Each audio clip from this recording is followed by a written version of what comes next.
Tony Ferguson versus Beniel Dariush has me worried. Tony Ferguson once was looked at as the scariest guy in the division, but now we have come to terms where we doubt him in every single competition since his loss to Justin Gaethje. Now, granted, the Oliveira loss, everybody thought that he had a solid chance of beating Oliveira, but if I'm honest, I kind of knew in the back of my head that it could be an ugly night for Tony, and this same thought is creeping into the back of my head for this fight. It has me worried because we just saw Jorge Masvidal get flatlined in Jacksonville, Florida. We just saw Donald Cerrone get put through the blender by Alex Morono. Now, we also saw Chris Weidman get his leg broken. All of these were ugly outcomes for these beloved fighters.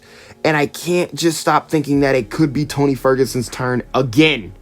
Now, before you crazy commenters start running to your keyboards again, I am not counting out Tony Ferguson in this fight, at least. As a matter of fact, if we see any form of the old El Cucuy, I believe he has a solid chance of beating Beniel Dariush. Because if you look at the matchup, Beniel Dariush at times will stand flat-footed and trade with his opponent. And when he's not flat-footed, he seems to be comfortable taking the back foot in fights sometimes, abandoning his grappling and just looking to strike it out on the feet with his opponents. Just like he did in his impressive win on the Adesanya versus Yoel Romero undercard. Ferguson typically does really well up against this style, but the question remains is, can Tony Ferguson still take a big shot? When we talk about a fighter slowing down, the first thing to go is their speed. You notice a bit of difference of speed whenever you compare them to their old selves. Second is their reaction timing. They seem to get hit by shots that are either telegraphed, or when they're in their prime years, you would know that they wouldn't have been touched by those shots. And then lastly, probably the saddest of them all, is their ability to take a shot. Now, this may sound a little weird, but we don't know if Tony Ferguson is declining like crazy. But we do know that he is up there in age and he is not a young fighter anymore. And he has taken a lot of damage, bro.